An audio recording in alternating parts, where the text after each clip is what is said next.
Hello, welcome back to Use It or Lose It, where I help you learn how to keep food out of the landfill and get every penny out of your food dollar. So today we're going to make chicken stock. So you may recall that from the spatchcock chicken episode, I saved the spine of the chicken along with the giblets that were included in the whole chicken. And as time went by, I added to that bag in the freezer with ends and bits and pieces of various vegetables. So here's what the bag looks like. So it's now full, so it's time to make chicken stock. So here you can see we have a variety of stuff in there. It's a combination of those chicken parts, chicken bones, onion skins, kale stems, cabbage leaves, a little of this, a little of that. So the reason you want to put all of that stuff in this bag is that you're going to get every penny out of those vegetables because you're going to cook them down and use it to create a richer chicken stock. So you'll still be putting them into the trash at the end of the process, but you'll have gotten every single bit you could out of all of those vegetables. So I've just dumped them in the pot. Still a little frozen. Good. There we go. And we're going to add water.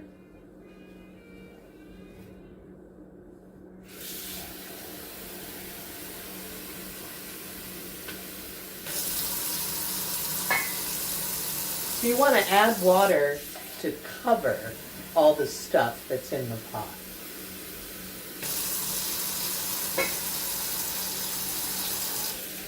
Because while you're cooking, that's going to help it all cook down. And one more. Like I said, you want to cover the contents. So I'm also going to add, I had to trim down my head of celery, so I saved all of the small bits and the leaves because the leaves really add flavor. So we're dumping that in. Not enough bits and pieces of carrots, so I had some partial pieces of carrots, so I just chopped those into, like 1-inch pieces.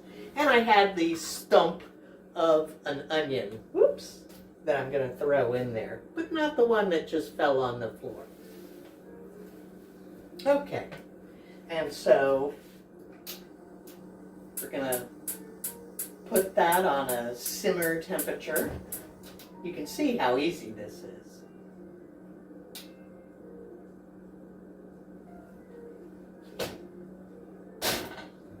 I'm also going to add some of this chicken base. So this is a product that you can use to make your own broth really fast because you just, add water to it.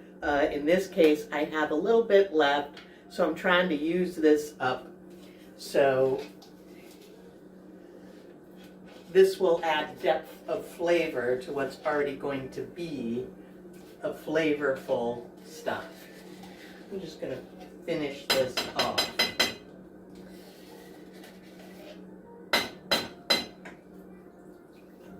So I'm not going to add salt at this point because if you add salt at this point, when it cooks down, it's going to be even saltier. So we want to try and control that. So we're going to wait until it cooks down quite a bit before we add any salt or any other seasonings.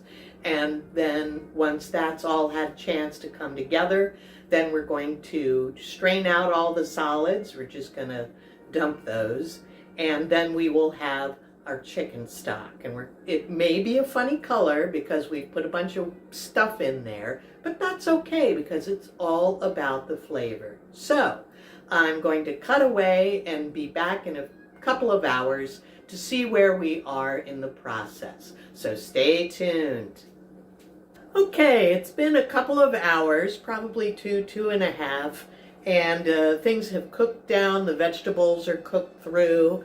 In case you're wondering how you know it's time for the next phase.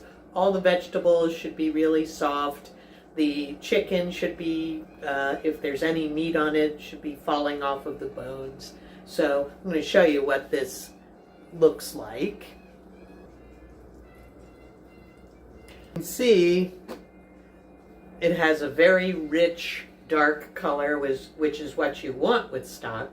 So now I am going to scoop out all of the solids and to get down to just the broth. And I'm going to give it a taste to see where we are. Remember, you're making chicken stock, so you want this to be kind of a blank canvas. So ordinarily, if I was making chicken soup, at this point I would be adding other seasonings like garlic or Italian seasoning or dill, something like that. But since this is a big batch and we're going to use it for multiple things, we're not going to do that. So I'm going to start with my new toy here, scooping out the stuff.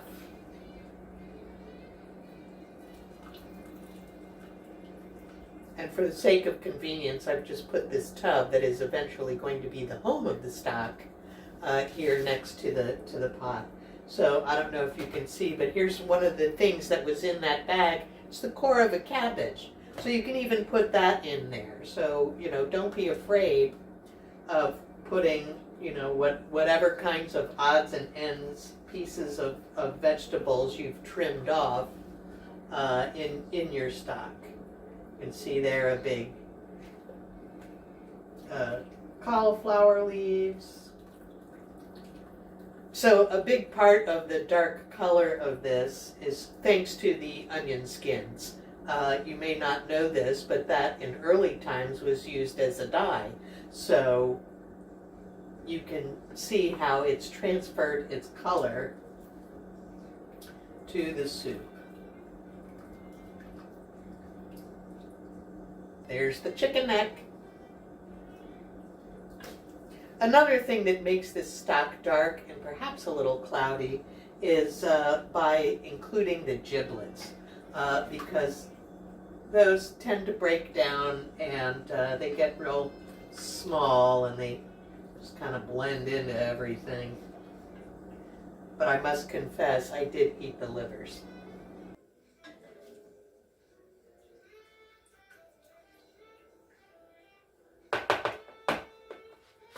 Okay, so now we're down to just little bits and pieces when we're ready to put it into the container, then I'm going to get out a fine mesh strainer which will catch the last of the solids because we want our stock to be nice and clear. So I'm going to give it a taste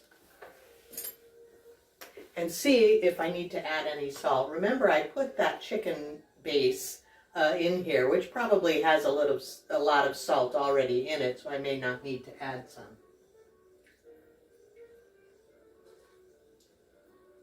And indeed, I do not need to add salt. Oh boy, is this good. It is rich. It has such depth of flavor because we had all of those different vegetables in there. It's still quite oily because we did have a lot of chicken parts in there. But once it cools, I'll be able to scrape that off and then just have my clear chicken broth. So here's what the final product looks like. Look at that beautiful dark color. You can see that oil slick on the top, but we're going to get rid of that. So now all that's left to do is to let it cool off, and I will put it in the container.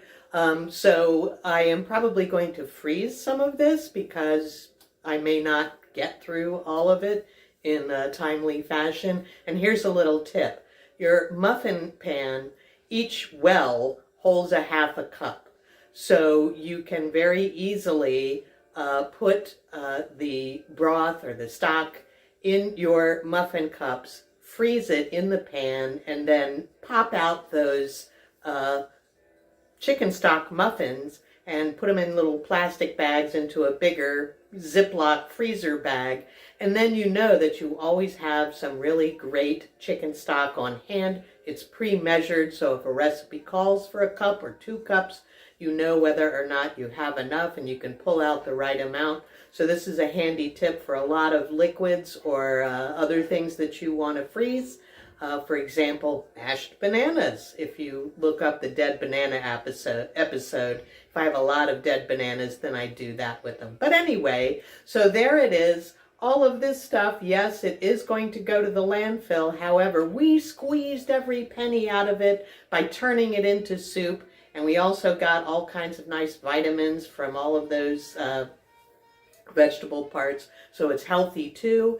And we were able to control the amount of salt in it. And we're going to control the fat.